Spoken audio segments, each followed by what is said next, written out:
everyone, my name is Lorena. Welcome back to the channel. If you haven't had a chance to watch any of my other videos, I have mother related content. I have a 1-year-old and a 3-year-old girl, and so I invite you to subscribe to the channel. And for you today, I have my top 4 picks for those early readers. These books I absolutely love because they're rhyming, they're simple, and so I wanted to share with you my top 4 picks. Let's get started.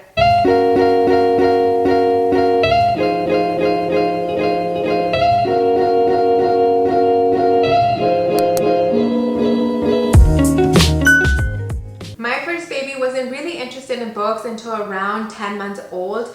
Earlier than that, I would offer her a book or we would look at the pictures, but she would only last about maybe 30 seconds looking at it, and then she would just move on. It wasn't until she was 10 months old that she started getting entrance in those rhyme words and the pictures, and so my number 1 choice for that age is the Babies and Doggies book. I love this book because it has real life pictures. This is an actual baby with a dog doing real life things. Babies and doggies like to eat.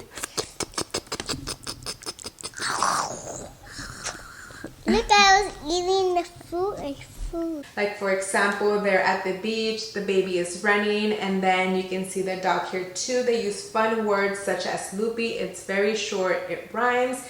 It's very cute. It's something that can keep their attention, but also learn those early words such as run, such as dog, such as beach. This is really easy to read, as you can see how they sit up tall, or hear how they're smelling a flower. This is something that I do with my daughters as they're trying to learn things around the world. You know, if we're going for a walk, I say, do you want to smell the flower and sniff it? And so they can actually see being done here by other babies and the dog. And so this book is very short, very easy to read. It really gets their attention by the pictures. It's relatable because they can see actual babies, and doggies are just perfect. They have an edition for cats too, which we own both the cat and the dog. So the other ones is the Babies and Kitties book. They do change some of the words, some of the actions in the book, so you can own both of them. We own both of them, and the girls love the two. For Juliet, this was one of her favorite books that she would want to read again and again and again, and so this is my pick number 1, the Babies and Doggies book. The second one I recommend is Hands Can. Again, these are books that have pictures of real life kids, and also they have words that are very simple, like hands can say I love you, and then you can hug the baby. You know, you can see the picture and then you can hug your own baby, and they just learn that giving a hug is saying I love you too, you know. And then here things, babies can hold things, maybe can mold things. They try to do the actions with the book, and so they learn the action of catching, the action of throwing. Hands can catch, up. Hands can throw, up. Yeah. Hands can mixing. Mix. Comment tu mixes?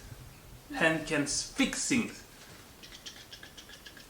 Playing peekaboo. You can do the actions with your baby, and that's what I love about this particular book, that I do and mimic all the things with my hands as best as I can as I'm going through the book. Like this one at the end, we say bye, and we wave bye to the baby in the book. And that's what I love about this book, that it has real pictures, that it's simple, and they learn about the world around them, things they do with their hands, and just putting it into words, seeing it into action. And that's what's great about this book. So Hands Can is a great one. My third pick is Good Dog Carl's, and we actually got this as a gift, a secondhand gift for my husband's co-worker. At the beginning, I took it and I didn't really think anything of it. I didn't see any words, and so I thought, I don't think she's gonna be really interested in this. And then somewhere about that 18-month mark, I grabbed it and I was just describing the story as it was going along, and I just realized how much they can learn from these pictures, how fun it was, how imaginative it was, how silly it was.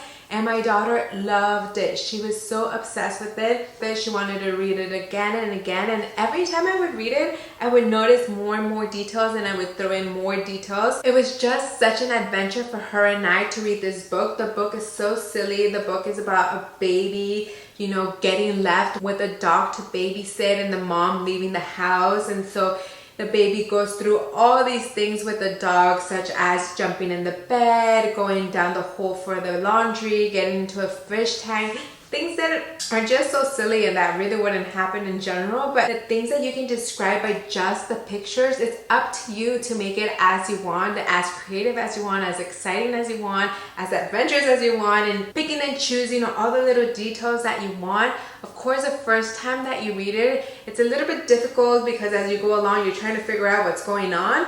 But after you read it like 1 or 2 times, it's just really exciting. This one is suited, I would say, for that 18-month mark. Even though it doesn't have any tags, it is quite long, I would say. Or I just feel like it's really long now because the way Juliet and I read it, it's just very detailed and we like to go through everything. But also I recommend other books that Alexandra Day has. They're the same, they're about Carl, they're super adventurous. We have another one that it's Carl's birthday, and that one also Juliet had such a blast. I would say that she was really into this and then she was really into the other one.